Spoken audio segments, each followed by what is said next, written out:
Hi, I'm CJ and this is my RC channel. See, this is where I confirmed that the 1.5 issue, this has in the drawing the carbon fiber shock tower instead of the plastic shock tower, and you can see 1.52, 2.53. So my assumption was correct. That's how they've got it set up with the 5 holes. They just measure it as 3 with 0.5 measurements between. So that was correct. So I got more reading and translating to do. Okay.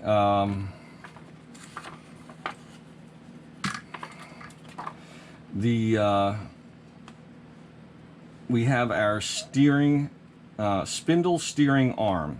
That's this plastic arm here, the R5 and L5, right and left 5 that we put on. And here you can see he's got 5 checked.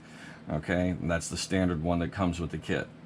Below that we have spindle ball stud, and then you have standard and low. Now this is the standard ball stud. The low ball stud, there's less space between the ball and the flange here.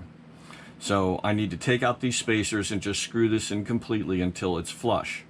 Okay, and as you can see, it says there's an extra field over here called spacers. So you can run standard or low, and then any spacers you put in. He ran standard with no spacers. So there's that. Then we have the drag link ball stud. The drag link is this swing arm in here that has the ball studs on it. And as you can see, those are standard size ball studs, so that is correct also. And there are no spacers used there either.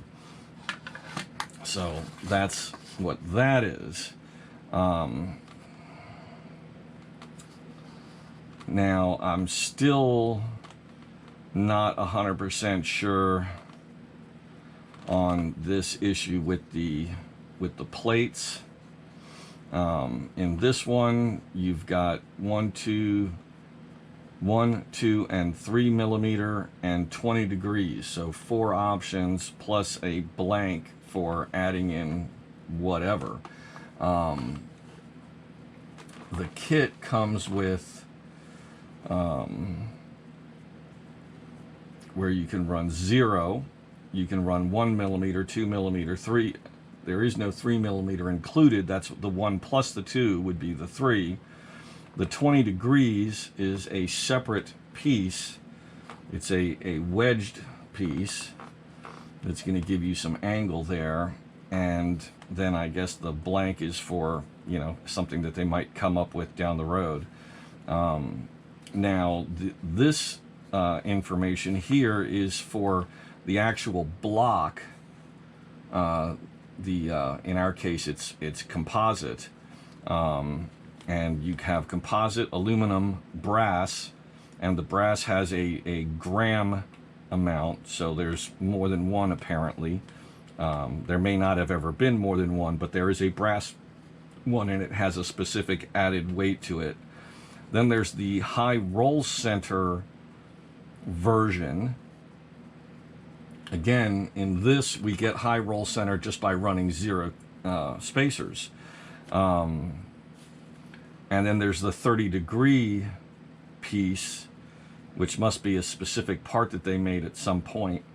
But they don't tell us what, you know, how many degrees the composite or the aluminum are. So, you know, is the 30 degrees taking away or adding kick? It'd be nice to know. All information we're not being given that we'll have to look up at some point if we're curious. And see, the problem with this sheet here is that while it's very visual, you know, we can see that our drag link is this piece right here. we can't tell what its name is. It doesn't have, you know, a title that says drag link and points to it. So that doesn't help you learn the names of things. This is probably a better overall sheet to use. This is easier to follow because of its visual nature, but it doesn't teach you as much about what things are called.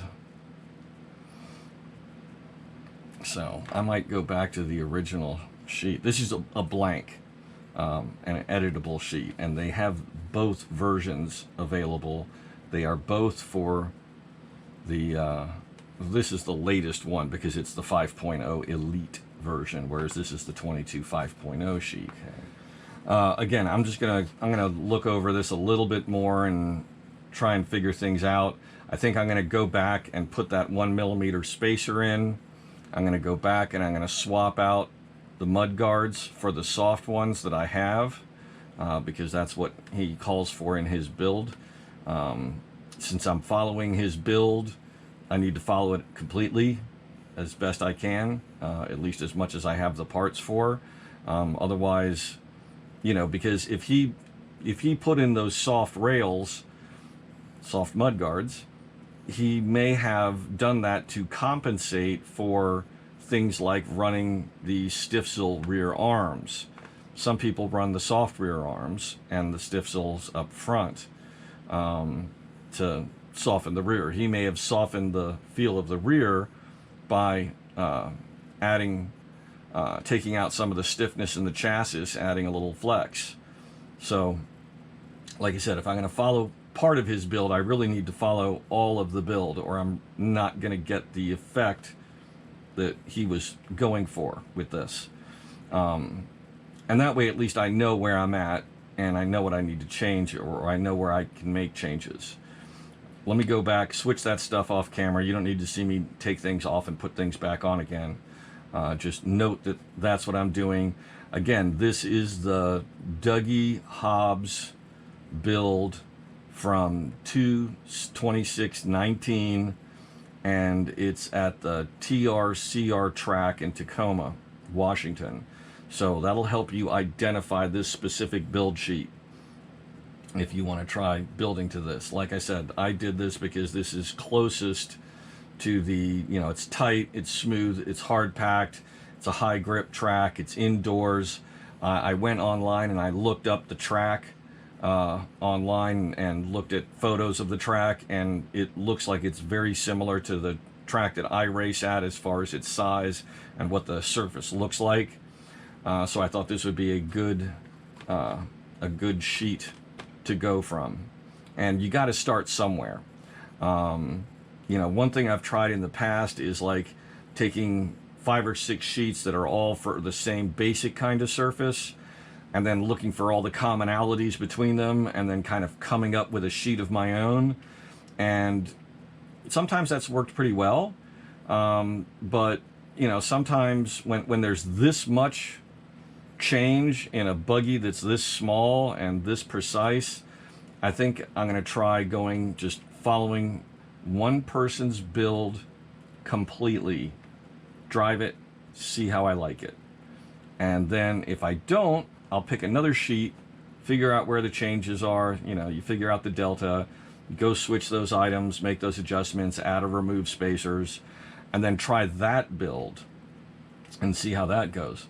You know, also tires are a huge determiner. You could have a great build and not know it if you're running tires that don't work on the surface you're running on. So, you know, there's a lot to making all this work, and a lot of it's time and experience, and you've got to start somewhere. And I'm not a big fan of kit build sheets. I prefer to, you know, use a build sheet from someone who's had time with the car, and again is running on a surface that's similar to what I'm driving on. Like, it doesn't do you any good to take a pro's build sheet for someone that is racing, you know, outdoors on loose, loamy track, and then you're going to take that build indoors onto a hard packed surface. It's not going to work. You know, the same thing of taking that same build and going to an indoor carpet track. It's not going to work. So, you know, there's a reason all these sheets are available, and of different types. So choose something you like that's similar to, you know, where you race, and go from that. And if you can't figure that out, go with the stock build and see what you get. Okay, I made the changes. So let's see.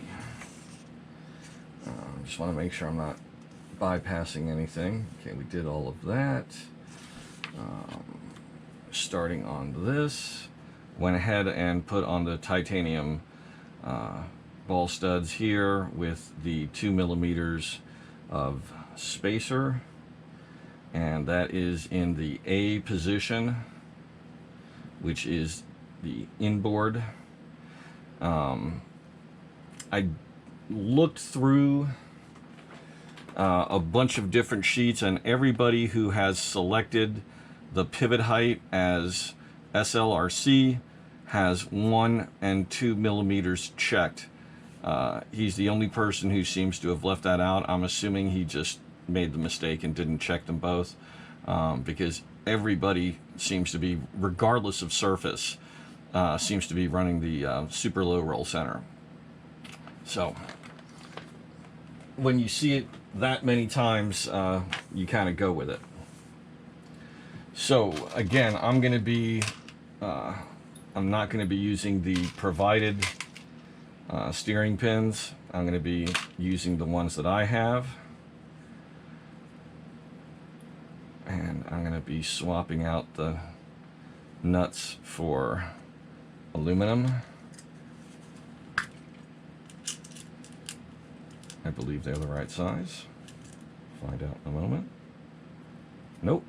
I'm going to have to use the steel ones. This must be a 2.5 nut.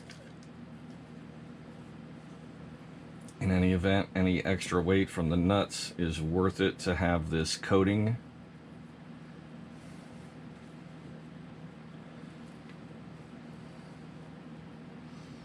So, his build calls for the standard setup of 2 millimeter spacers above, 2 millimeters below. That orients the steering knuckles up and down. Just confirm. Okay, that's left, right.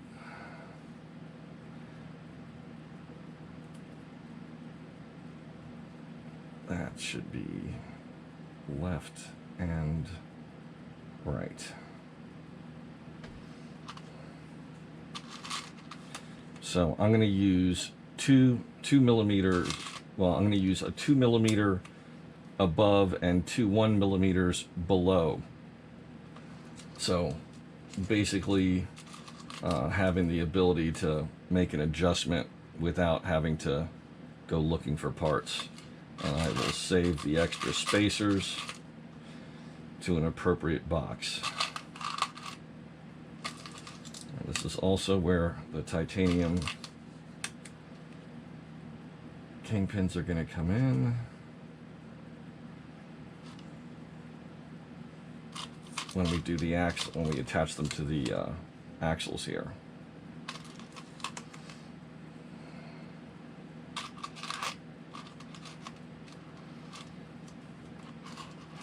Okay.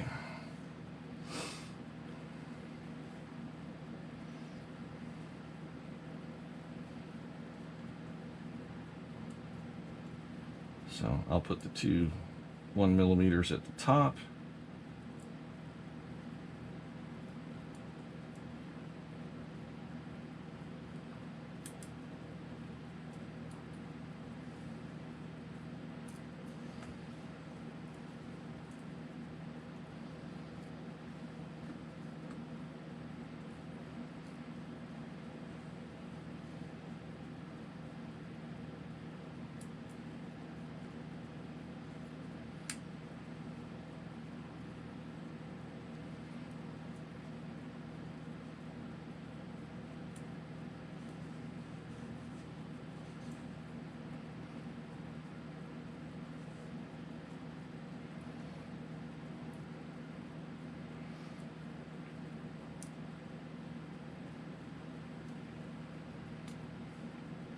go.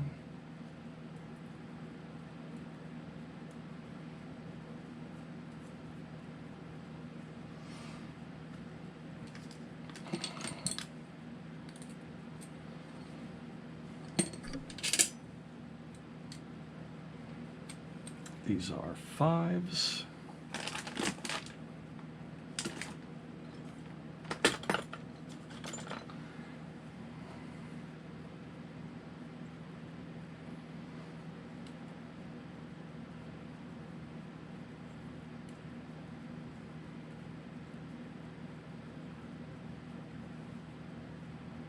Perfect.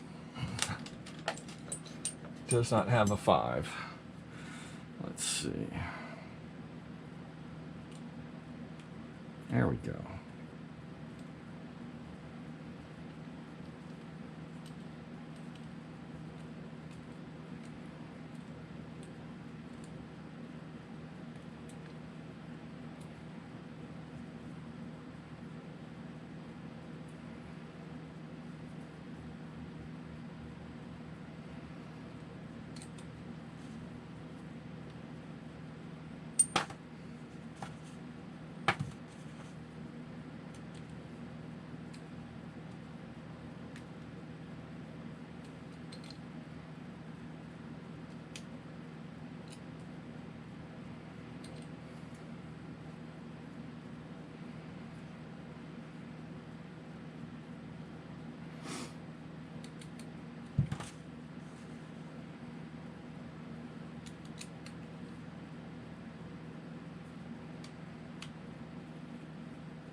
It's a little tighter than I'd like. I'm going to go ahead and take a reamer to these pieces.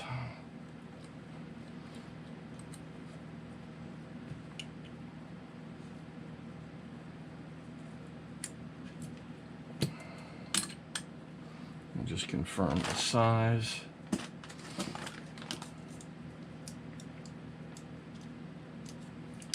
.5. Don't know if I have a 2.5. I hope I do.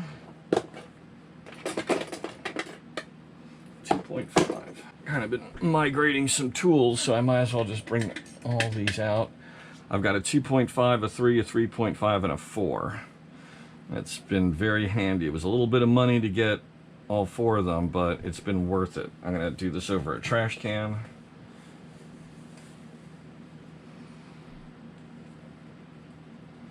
Much better. See, these things really pay off. Without one of these, I would have had to live with these being tight, or I would have had to drill them out. And if they're tight, if there's any play, you're going to have unequal steering. In other words, you turn left, it'll return to like a half a degree off center to one side. You turn right, and it comes back the opposite, and you can never trim the car out. So definitely these are worth investing in. I'm gonna go through them one more time. Still feel a little tight.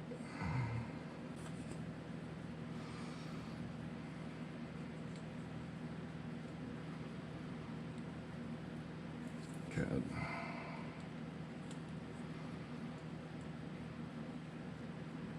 You don't want to take out enough material that you feel any play, but you got to be able to move the part.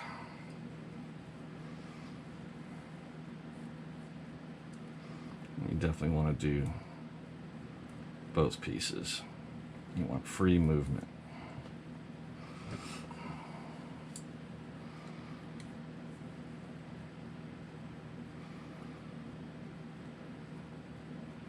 That's still tight.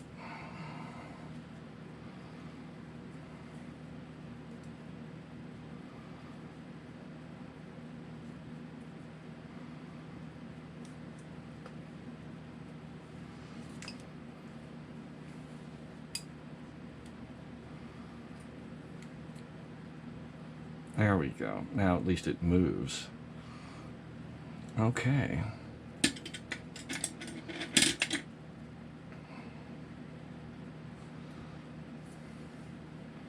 So that's our left, this is our right, this is our right.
And you can just tell right away that is so much better.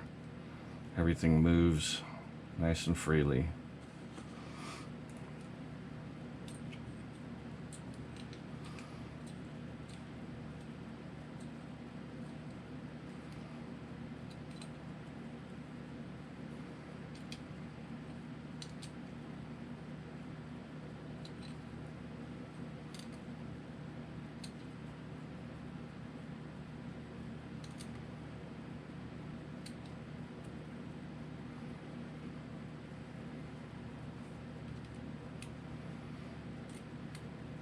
Remember, you want to let the lock nut do its job.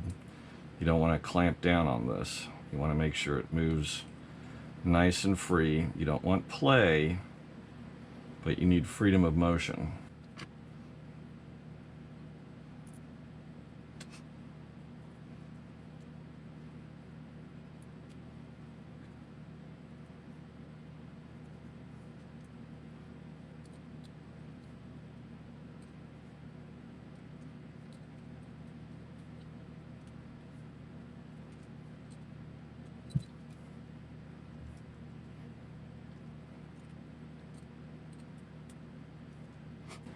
Remember, if you don't want to be able to have any play, so just take your time and adjust it a little bit at a time. Don't over tighten it. Once you start losing motion, start rotating back. There we go. Nice and smooth, but solid. Okay, so now we are going to bolt these on here, and there are multiple positions available to you, and they everyone seems to be using the short arm length. In other words, you could put it here like this, or you could put it here because there's two holes, or you could do this, and everybody seems to be running this right here. So these kingpins, again, you don't grease these, it's self-lubricating plastic. We're just going to tighten them in until they touch down, but we're not going to over tighten. We want to make sure we maintain movability.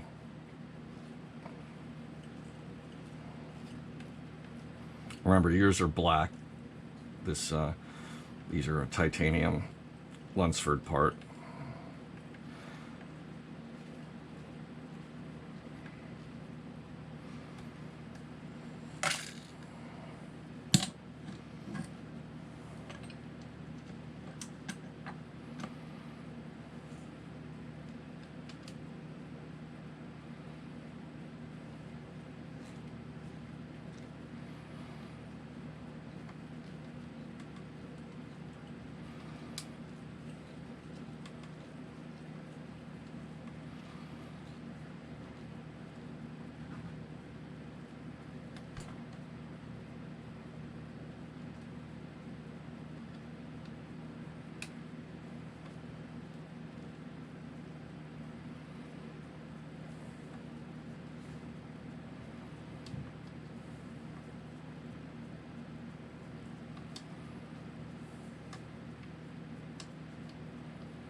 See, what I'm doing is I'm tightening a little at a time, and I'm waiting until I can't, the rotation starts to stiffen. And then I'm backing off a little bit until it is free again. So, you know, you don't want this thing to have any jiggle in it, forward and back, or, you know, to the side to angle. So, you know, leave it a little, and you want it free. But you've also got to bear in mind that this part of the suspension doesn't move much. It, the amount of angle change is fairly small. So keep it snug, but moving.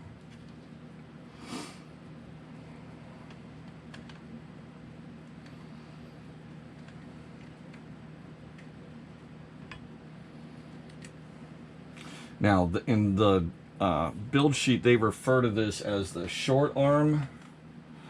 You have long and short.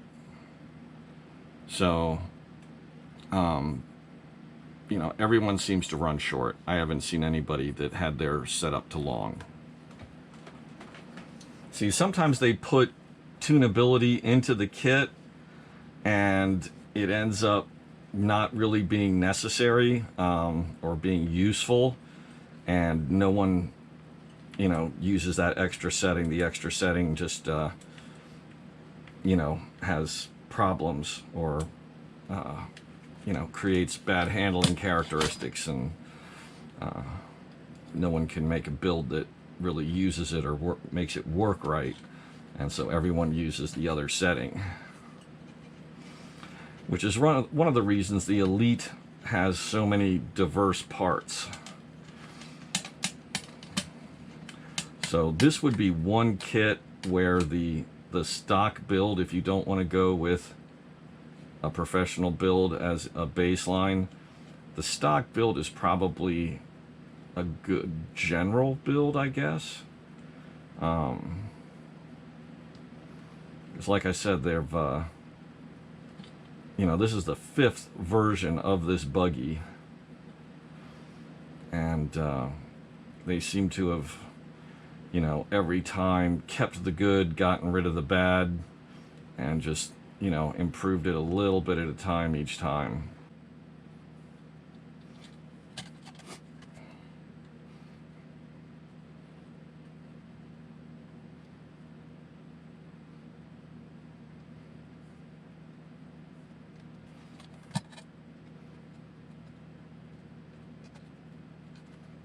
Okay. So now we can snap on our kingpin, our camber links.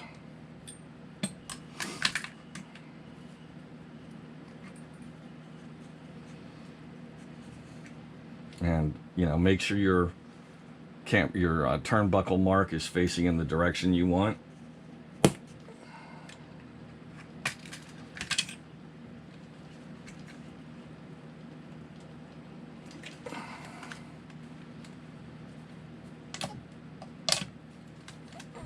There we go.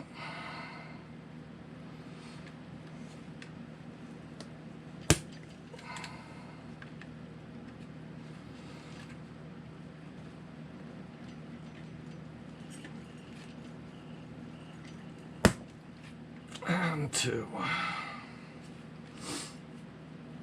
And now we do our steering, which are these angled pieces.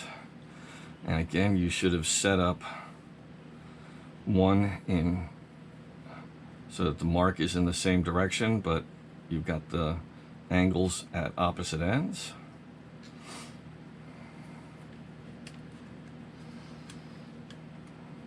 This might be more easily done with a pair of pliers.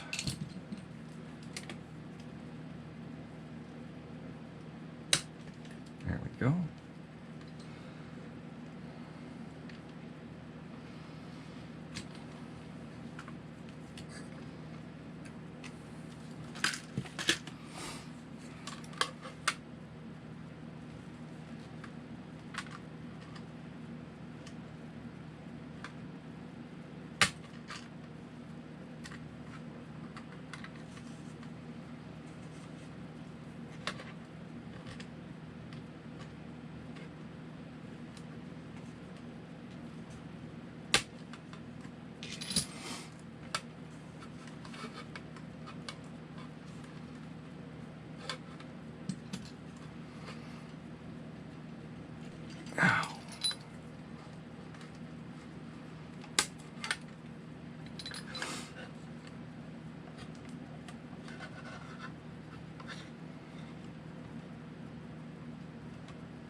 need to seriously adjust these two.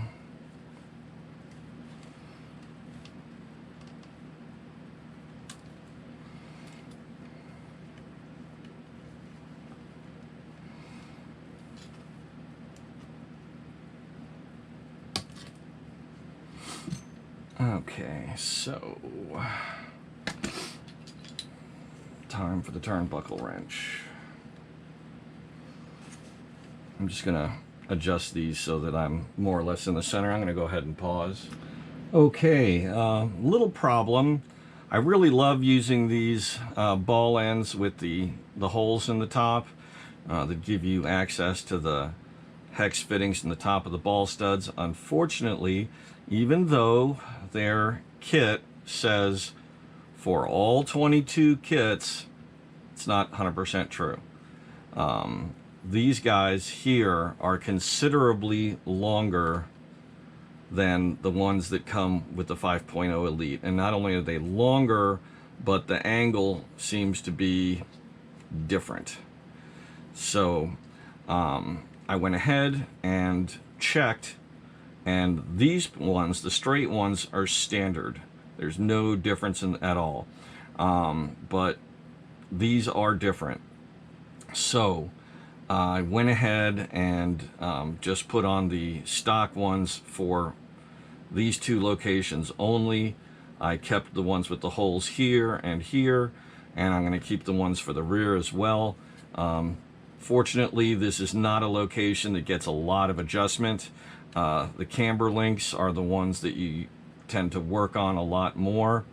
So I thought about taking a body reamer and augering a hole in there, and I tried it with an old one, and it can be done and get a decent result, but yeah, I figured I'll just leave it like it is for right now. I'll tinker with that later, because with the race this weekend, if I do that and there's some flashing I can't seem to get rid of, or it doesn't seem to polish up well, if there's any issue with it at all, if I screw it up, I'm stuck. I don't have a part. I'd have to like overnight ship it or something like that to get replacements in, and I don't want to do that.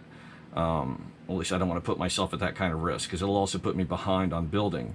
So I'm going to go ahead and just save these with these pieces for future reference. They're probably the right size for my truck if I ever turn that back into a short course truck from a drag car. We'll see.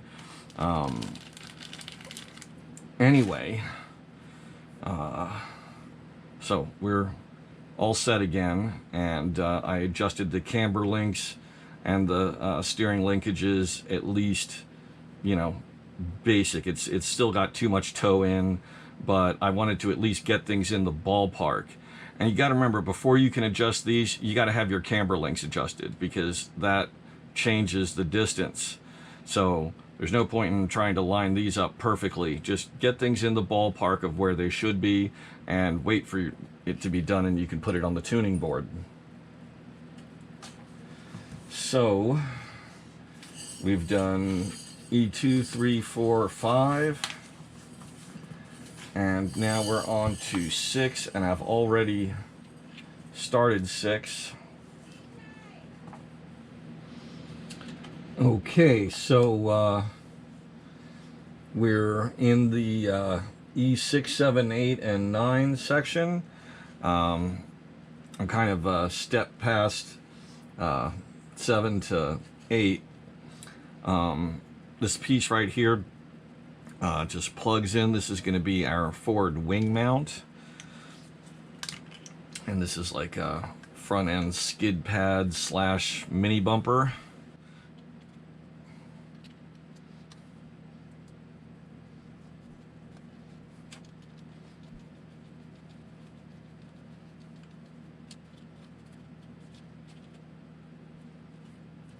That's odd. Take a look at something here. Something seems a little off. I'm wondering if one of those grub screws didn't go down too far. I'll show you what I mean. just a moment. This panel was kind of flexing a little bit at the edge here. Yep, that's what happened. The grub screws for the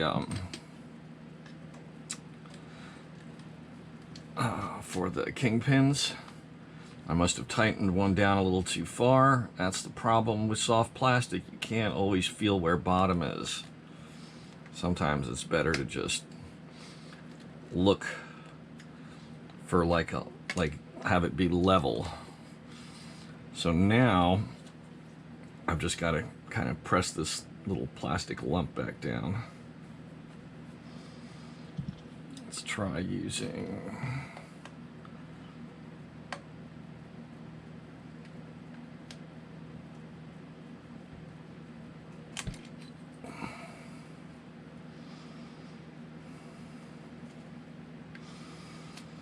there we go.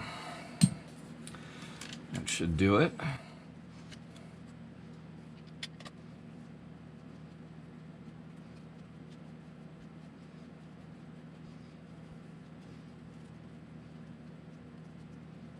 Okay, now the panel lays nice and flat.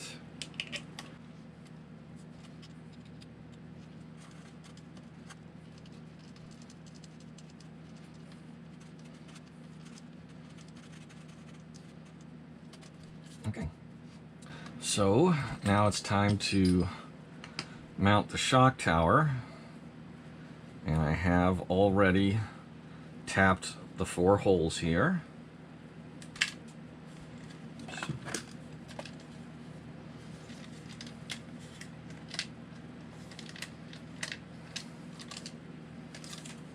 That's odd. Yeah, there it is.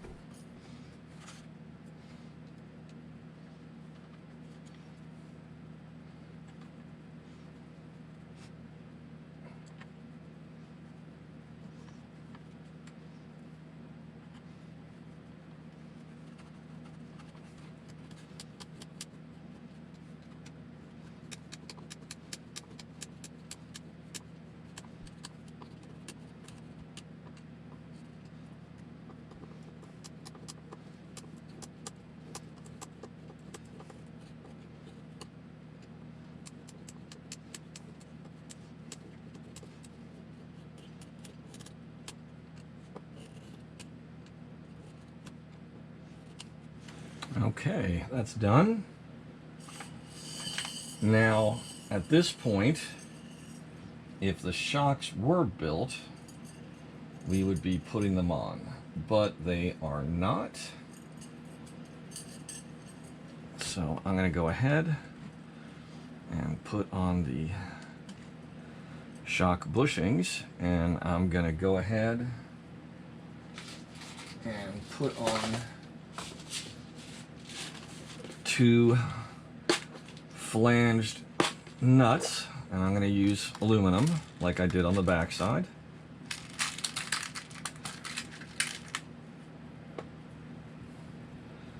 So I'm just going to put these on here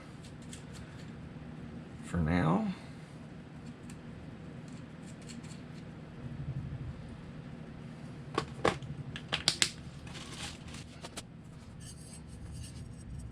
And let's see, we're going to need 3x14s for the lower shock mount screws.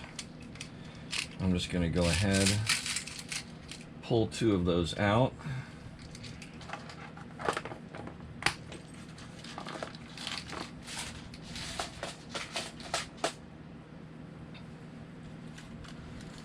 I'm going to go ahead and tap all 3 holes with threads. Just going to use a longer screw for that. And once I've tapped those, I'm going to go ahead and put a screw in the correct hole for my setup, which is the middle. So I'll go ahead and just do this off cam. Okay, I pre-tapped all 3 holes on both sides, so If I need to make a shock position change, it's easy to do. I don't have to worry about cutting fresh threads, you know, having to strain at the screwdriver. Just easy to do. I'm kind of getting in the habit of doing that to a lot of parts. It seems to really help. I hope you enjoyed this video. Please click like and please subscribe to my channel.